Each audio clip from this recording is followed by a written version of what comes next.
We have a segment here at Comics and Comics where we, meaning the, give an opinion about something.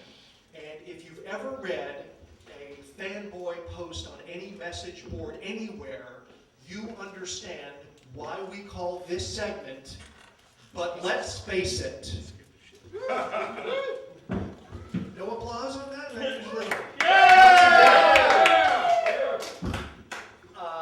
Spider-Man is going to be rebooted as a new movie franchise.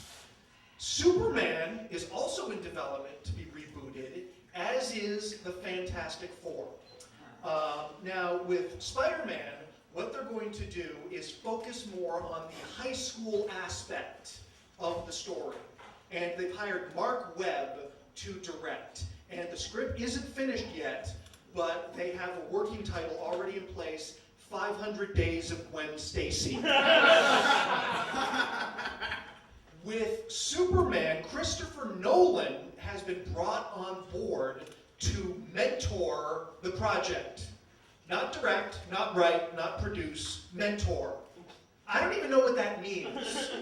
It sounds like he's going to teach the director to fight off the ninja of the hand like Stick did with a young Daredevil. With Fantastic Four, they are starting completely from scratch. They are throwing everything out with one exception. Judi Dench will be coming back as M.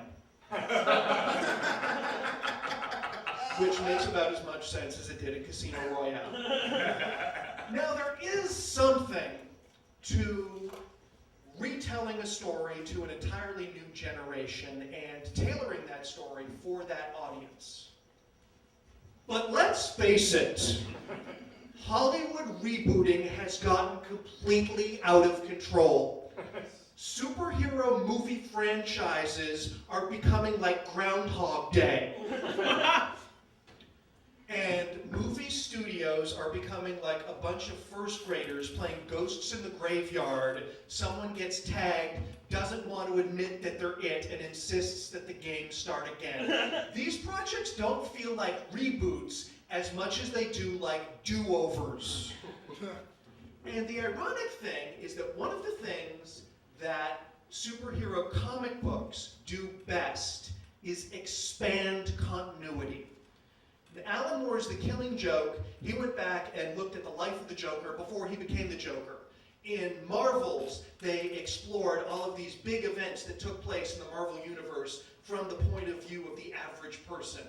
And Roy Thomas took one little panel from the end of Fantastic Four 2 by Jack Kirby of 3 cows and blew that up into an entire epic war between two homeworld planets of the Kree and the Skrull. And this is great. And it's not just monthly comic books that need new material all the time that benefit from expanding continuity. If you look at the Iliad, okay, which focuses just on the end of the 10-year Trojan War, Homer followed that up with a completely different story about Odysseus's trip back home after the war. And not only is that an incredible work of art on its own, it's obviously way better than if Homer had decided to tell the Iliad again, except make Hector 10 years younger, because then the part would be really castable for Crodius Pattinson. And the thing about reboots is that reboots punish you for being a fan, where expanding continuity rewards you for being a fan. Reboots say to the person who's not a fan, hey, we don't care if you've ever heard of this thing before, we're going to spoon feed it to you every step of the way, and we just want your eyeballs and dollars. Reboots say to the actual fan, hey, you know all that stuff that you really cared about and made you love this thing in the first place? That never happened. And that's insulting. And the whole thing about, it's the whole attitude of reboots. Because you know that whenever any movie producer pitches a project and uses the word reboot in it, You don't need a hidden microphone to know that within the next 2 sentences, he also uses the words younger and sexier. And having actors with ripped abs wearing tank tops doesn't make anything any better ever. In fact, most of the time it makes things worse. You can applaud if you want. It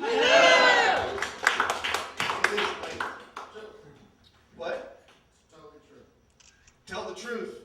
Totally true. Totally true. And the reason that I think that so many franchises are in need of rebooting, but they're not in, that it gets discussed, is because of Hollywood cockiness in sequels. A movie sequel, by definition, is following a financial success. And when a movie is a hit in this town, egos explode.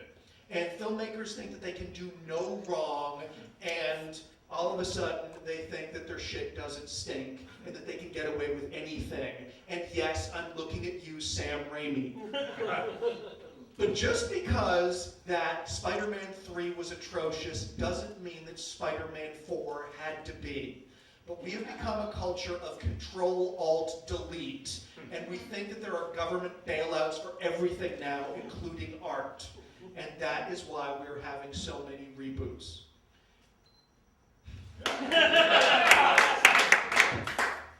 Oh, it'll look good in post. And movie studios are acting when they mess up like Otter talking to Flounder in Animal House. You fucked up. You trusted us. You listened to the pretentious bullshit that Bryan Singer was spewing out at Comic-Con panels. We didn't fuck up. You did.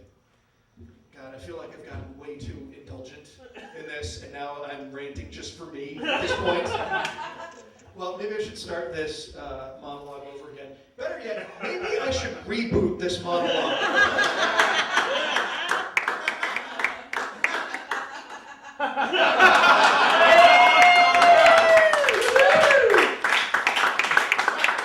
I was 21 when I saw the reboot of Batman by Tim Burton. No, check that. I was 18 when I saw it. That's better.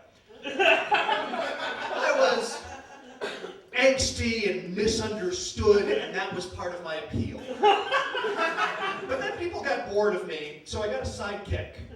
And then people got tired of that, so I found a sexy girlfriend to hang out with who was a little bit more chipper than I was.